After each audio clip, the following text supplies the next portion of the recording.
물같이 바람같이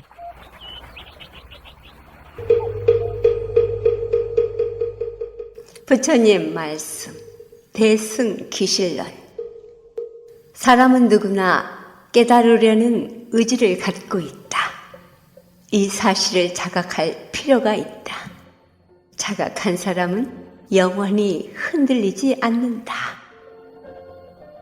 안녕하십니까. 물같이 바람같이 김자원입니다. 사람은 누구나 깨달으려는 의지가 있다는 것, 간단하고 짧은 글이지만 가슴이 확 트이는 말씀입니다. 가끔 무력감에 휩쓸리면 자신이 작고 의미가 없어지면서 밝은 미래에 대한 생각이 사그러드는 때가 있습니다. 이렇게 사람은 누구나 깨달으려는 의지를 갖고 있다는 사실을 자각한다면 그러한 작은 마음은 없어질 수 있겠지요. 자각한 사람은 영원히 흔들리지 않는다라는 말씀은 우리 모두에게 들려주시는 희망의 말씀입니다. 3월의 마지막 토요일입니다. 새로운 달을 맞이하는 마음에 희망의 부처님 말씀 새깁니다. 지혜와 복덕을 지니신 애청자 여러분과 함께 깨침의 소리, 진리의 말씀 전하는 뉴욕 불교방송 진행합니다.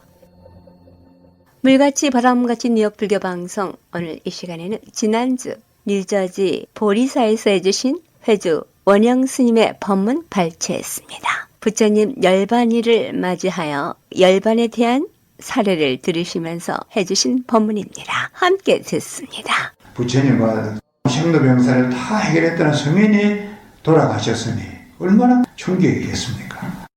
큰 사건이 있었을 때에 제자들이 어떻게 하냐, 지금도 생각해 볼 일이거든요. 특히 이번에 이제 제가 한국 갔던 거는 오랫동안 선방에 계시던 제 사형되는 스님이 열반을 하셨어요. 출상 본다고 이제 급히 가고 또 이제 그걸 잘 맞춰봤어요. 오랫동안 수행한 스님도 몸이 아파가지고 열반을 했다. 그래 수행을 해도 몸이 아프냐? 마음대로 못 아파요. 아프고 싶다고 못 아픕니다. 그걸 보면서 앉고 서고 하는 게 참 어려운데 하물며 열반한다는 게 얼마나 어려운 일이냐. 부처님 열반한다는 건 얼마나 어려운 일이겠습니까? 임재록이라는 임재 스님의 기록에 보면 더 재미있는 기록이 있어요. 법문을 하는 그 절에 그 스님이 한 분 계시는데 이 스님은 뭐 좀 자유스럽게 지내는 그런 스님이에요. 그래 이제 이 스님 하루는 저 밖에 나가가지고 사람들한테 누가 내한테 장സം 환불 해주라 이러는 거예요. 그 평소에 자유스럽게 살던 스님이 문득 동네 나와서 장삼을 환불 해달라 그러니까 신심 있는 사람이 장삼을 해가 드렸어요. 근데 이 스님이 보더니 이건 내가 입을 거 아니라고. 그래가 이제 시간이 좀 지났는데 그 소문이 임재 스님한테 알려졌어. 임재 스님의 옆에 스님식에서 저 스님 곽을 하나 짜드리라. 사람 죽고 나면 이제 시신 넣는 그걸 곽이라 그러거든요. 곽을 하나 딱 짜드리니까 임재 스님이 확실히 큰 스님이다고. 내한테 이래 좋은 곽을 하나 짜드려드렸다고. 그래 이야기를 하면서 저걸 받는 거예요. 그래 놓고는 이야기하기를 내가 어느 날 내가 열반을 하려 하니까 관심 있는 사람들 오시오. 어디서 하려 합니까? 그래 내가 저 동대문 밖에 나서 열반을 하려 그런다. 그 사람들이 갔어 그 시간에. 스님이 곽을 딱 채워놔놓고 둘러보더니 내가 오늘 열반을 하려 했더니 오늘 날이 안 맞는 것 같다. 며칠 있다가 내가 남대문 밖에 가서 열반을 하겠다. 스님이 그러니까 그럼 또 그래 해야 되는가 보다. 또 며칠 이제 남대문을 산 또 몰려갔어요. 오히려 쭉 둘러보더니 오늘 열반하려고 했더니 오늘 안 되겠다. 좀 더 있다가 해야 되겠다. 그 사람들이 에이 스님 싫었나? 그러다가 남대문도 안 하고 이제 서대문도 안 하고 이 사대문을 이제 다 격려하고 다시 동대문에 또 간 거예요 이 스님이. 근데 이번에는 이제 동대문 갔는데 아무도 안 오지. 곽을 딱 세워놓고 있던데 어떤 사람이 길을 지나가니까 불러가지고 내가 지금 요 곽 안에 들어갈 텐데 곽 문을 좀 닫아주라. 이건 자기가 닫을 수 없으니까. 큰 스님이고 그렇다 하니까 이제 그러겠다고 한 이 스님이 그 곽 안에 들어가시고 밖에서 이제 문을 닫았어요. 한 번 딱 못 치고는 못은 못 빼게 돼 있어요. 밖에서는 다시 열지 못하는 거예요. 그걸 자기가 해놓고 왔으니까 말에 들어가서 내가 오늘 그 스님이 보화 스님이라 했는데 보화 스님 오늘 내 곽에 모시두고 내가 왔다. 동네 사람들이 가보자. 때를 지어서 이제 그 곽을 가보는 거예요. 가니까 곽은 가만히 그대로 있는 거야. 스님이 아까 분명히 들어간다 했는데 사람들이 이렇게 곽을 열고 보니까 곽이 아무도 없는 거예요. 곽은 비어 있는데 저 하늘에서 요령 소리가 들리는 거예요. 하늘에서 이런 소리만 들리는 거예요. 그러면서 소리가 자꾸 작아지는 거예요. 예, 그런 소리가 참 신기하잖아요. 그래서 그 보아 스님이 평소에 좀 자유스럽게 좀 그렇게 살더만은 돌아가실 때는 새로운 모습을 보이시는가 보다. 그 온 사람들이 다 그 모습을 이제 보이지는 않지만 하늘에 요령 소리가 들리는 건 확실하니까 그걸 쳐다보면서 다 합장을 했다. 그렇게 기록이 되어 있습니다. 임재 스님의 어록을 보면 보아 스님이 이 이야기가 있거든요. 우리가 생각해 볼 일 아닙니까? 스님이 그럼 어디를 어떻게 갔나 궁금하잖아요. 참선하는 데서는 보아 스님이 온몸을 없어진 거리에 두고 보아 스님이 탈거했다 이러는데 그 스님이 어디를 가시냐? 가신 데를 아는 사람이 있냐? 이렇게 물어요. 있어요. 본 사람도 모르는데 이야기 들어서 알겠습니까? 참선한다는 거는 이런 이야기를 듣고 그걸 서로 생각해 볼 수 있잖아요. 스님이 어디를 갔을까? 이래 하는 게 참선하는 방법입니다. 어쨌든 열반을 생각해 보면 제가 이야기하던 다영 스님도 열반을 하고 보아 스님 같이 이런 스님도 열반을 하고 성철 큰 스님께서도 열반을 하시고 부처님께서도 열반을 하시고 열반을 다 하는 걸 우리가 보는데 부처님의 경우에는 도를 깨치고 생사 문제를 해결했다신 분이니까 기록에 보면 부처님께서 열반하셨을 그 당시에 부처님의 제일 큰 제자 되는 가섭 스님이 없었대요. 내가 앞으로 석 달 후에 열반을 할 거다 이렇게 이야기를 하셨는데도 가섭 스님이 다른 데 가서 겨울을 지내는 바람에 부처님과 가까이 못 있은 거야. 열반한 그때는 가섭 스님이 오고 있은 거지. 부처님 계시는 데를. 이제 오는데 시간이 일주일이 걸렸대.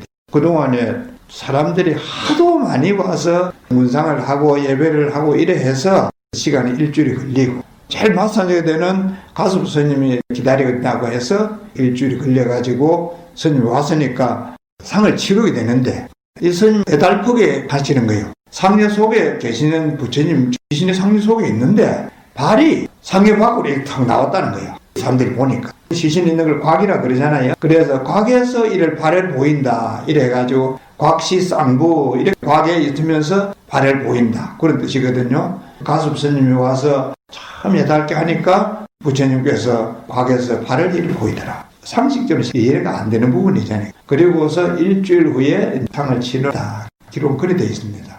그런 의식도 중요하지만은 부처님은 열반했다는 게 그게 무슨 의미냐? 왜 열반을 하셨냐? 이게 진행적으로는 정말 중요하잖아요. 법화경에 열의 수량품이라는 데 나와 있습니다. 부처님께서 열반을 하신다. 왜? 부처님 열반에 대해서 알아야 내 열반하는 것도 아는 거요. 내가 죽고 어찌 될지 어떻게 알겠습니까? 심각하게 생각이 되는 거요. 법화경에 그래서 부처님이 왜 열반을 했냐? 중생을 제도하기 위해서 방편으로 열반을 한다. 부처님 자신이 열반을 안 하려고 하면 적어도 1급을 열반을 안 하고 그냥 계실 수 있다.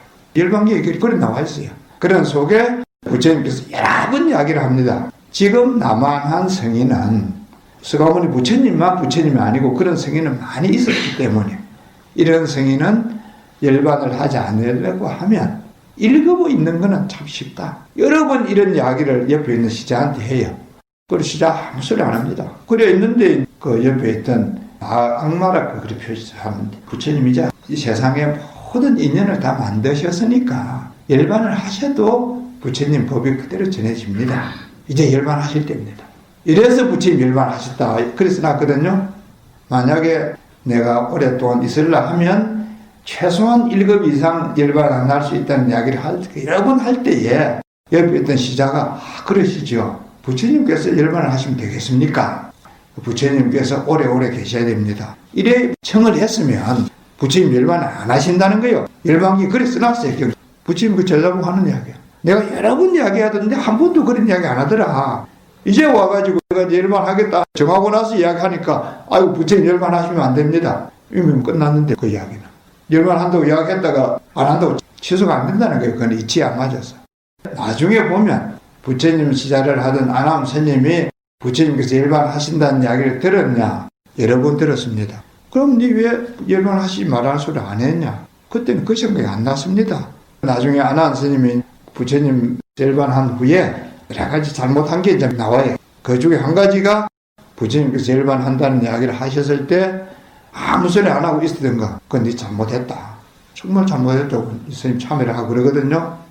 우리가 주변에서 어른들을 볼 때에 집에 부모님들이나 가까이 있는 분들이 연세가 들고 의사가 있다가 아이고 오래오래 계시겠습니다. 백세하시겠습니다. 그러면 아이고 참 축하한 일입니다. 이래 이야기를 해야지. 큰일 났네요. 이래 되면 안 돼요. 그런 걸 부처님 열반에 관련해서 우리가 이제 다시 생각하게 되는 거거든요. 부처님 열반에 대해서 경전에 어떻게 정리되어 있냐 하면 중생들을 제도하기 위한 방편으로 내가 열반을 한다. 방편을 할 때는 무슨 목적이 있을 거 아닙니까? 부처님께서 열반을 안 하시고 1급을 그냥 계시면 아이고 우리 부처님은 돌아가시지 않는 분이라서 자기 부처님만 최고라고 생각하면서 그만하게 된다는 거예요. 자기 자신은 죽는 거 생각 안 해요.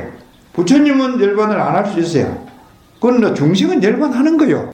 부처님께서 이야기하고자 하는 거는 내가 열반을 하는 걸 보임으로 해서 부처님이 열반을 한데 왜 내가 열반을 안 하겠냐.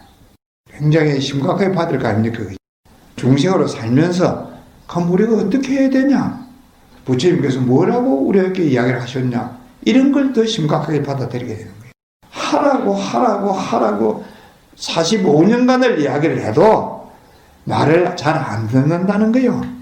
지금 사람도 그렇고 부처님 당시도 그랬다는 거예요. 하도 말을 안 들어서 이거 하면 안 된다 이거 해라 한 게 율장입니다. 율장. 예를 들어서 스님들이 밤에 잘 때는 절에 와서 자라. 스님들이 탁발을 할 때는 점심 먹고 나서는 탁발을 하지 마라. 길을 지나가다가는 나무 이제 밭에 들어가지 마라. 다 아는 것 같지만은 1000명, 2000명 모여서 살면 가다가 한 스님이 나무 이제 밭에 들어가서 나락을 훑으면 10사람이 따라 들어가는 거예요. 그럼 그 집에서는 부처님 제자가 와서 우리 집 농사 마치겠다 한다는 거예요. 그래서 그래 하지 마라 하는 거예요. 부처님 계실 때 얼마나 애먹이는 사람이 많았으면 율장이 이만큼 책이 되겠습니까? 사람들이 많이 개화가 되었으면 그보다는 더 잘하겠지만은 그 당시 그 어려운 상황 속에서 사람들을 가르치고 중생 제도한다고 하시고 그리고 끝에 가서는 내가 열반을 보임으로 해서 지금까지 가르침이 참 귀한 거다. 부처님을 만난 이 인연이 참 귀한 거다. 그래서 다시 한번 부처님 이야기한 게 뭐냐. 이 가르침을 되새기고 실천하려고 노력을 한다. 법화경에 그래서 설명해놨어요. 그리고 비유를 들어서 쭉 설명을 하고 있는데 다시 한번 더 제가 이야기 드리고 싶은 것은 부처님의 열반을 계기로 해서 부처님이 이야기하시고 싶은 핵심이 뭐냐. 그걸 한 번 더 마음에 새겨야 되거든요. 스님들이 돌아가시고 부처님 돌아가시고 그냥 끝이라 그러면 곽시쌍국을 우리 볼 수 없어요. 또 돌아가시고 끝이라 그러면 보화스님이 이렇게 요령 흔들면서 하고 어떻게 가능하겠습니까? 또 돌아가시고 끝이라 하면 성철스님 돌아가시고 많은 사리가 나왔다. 어떻게 이런 걸 생각하겠습니까? 부처님 돌아가시고 열반의 사리가 기록해놓은 걸 보면 84,000 섬이 나왔다. 무수한 사리가 나왔다. 사람이 죽어도 이 몸은 소멸을 하지만은 소멸하지 않는 진리가 있다. 그렇기 때문에 사리도 있고 이런 보화스님도 보고 또 오늘날도 사리를 볼 수 있고 하는 거거든요. 부처님 당시만 그런 게 아니라 성칠스님 있을 때도 그렇고 앞으로도 그럴 거다. 이런 걸 요약해서 격에서는 뭐 법신이 상조한다. 부처님 몸을 이야기할 때에 육신은 소멸한다. 생겨났으니까. 생겨난 것은 소멸한다. 부처님께서 항상 이야기하시고 가장 중요한 요점이 생겨난 것은 소멸한다. 인연법이라 그러잖아요. 이 육신이 생겨나서 소멸하는 그것은 끝이냐? 아니다. 소멸하는 것이 다 없어지고 나면 법신이라는 그 속에 있다. 법신이라는 따로 있는 게 아닙니다. 법신이 나타난 게 육신인 거예요. 법신 소멸하는 게 아니라는 말은 생겨나는 것도 아니다라는 거예요. 원래 부처님의 몸은 법신이라 그러고 생겨났다가 소멸하는 이것을 육신이라고 하는데 육신은 생겨났으니까 소멸을 하고 서가모니 부처님의 열반이라 하는 건 그걸 두고 이야기를 했고 법신은 생겨나고 소멸하고 하는 그런 게 아니게 있다. 그래서 부처님 열반하셨다 할 때에 정말 열반이라고 하는 그 열반은 열반하지 않는 열반인 거예요. 우리 육신을 기준으로 할 때는 육신이 없어지는 것으로서 열반을 했고 법신을 기준으로 할 때는 열반하지 않는 거요. 없는 걸 열반이라고 하는 거예요. 부처님이 법을 이야기할 때 두 가지를 딱 나누면 고르게 됩니다. 하나는 열반이 있는 법을 유의라 그러고 열반하지 않는 것을 무의라 그러는데 열반 자체가 무의고 나머지는 다 유의다. 이 법신은 열반하지 않는다. 그래서 법신을 상주한다. 우리 개개인을 치자 그러면은 모든 사람의 이 법신이 우리도 그렇게 되어 있는 거예요. 생명을 가지고 있기 때문에 이때는 이걸 불승이라 그럽니다. 개개인이 가지고 있는 법신, 개개인이 가지고 있는 이 생명의 다른 말로 하면 불승이라 그러는데 이 불승은 모든 생명들이 다 가지고 있다. 사람이나 이런 생명을 기준으로 할 때는 불승이라 이래요. 그래서 이제 모든 생명은 불승을 다 가지고 있다 이래 하거든요. 그래서 그 유식하게 이야기를 하자 그러면 일체 중생 시류 불성 이래 이야기를 합니다.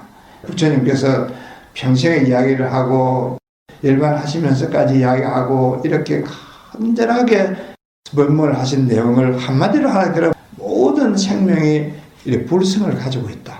불성은 법신이고 이거는 불생불멸이니까 이걸 알아라. 내가 불성을 가지고 있는가 똑같이 모든 생명이 다 가지고 있다. 이걸 이야기하시려는 게 부처님께서 출연할 때부터 성불 할 때부터 열반하실 때까지 열반한 것까지도 이걸 이야기하려고 했다. 이렇게 요약이 됩니다. 우리가 부처님 열반일을 맞아서 부처님께서 열반을 하시면서 중생들에게 이야기를 꼭 하려고 했던 게 모든 생명에는 다 불성이 있다. 요게 이야기를 하십니다. 지금까지 법문의 보리사 회주 원영 스님이었습니다. 오늘 다 못 다 들려드린 원영 스님의 법문 다음에 들려드립니다. 보리사에서는 매주 10시 30분 정기 법회가 있으며 법문이 있습니다. 보리사 행사 안내해드립니다.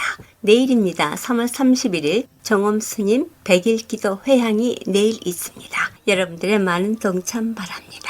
그리고 4월 둘째 일요일 관음전 신축 개토식이 오후 2시에 있습니다. 여러분들의 많은 동참 부탁드립니다. 뉴저지 보리사는 180 테너플라이 로드 앵글호드에 있고요. 전화번호 201-663-0550입니다.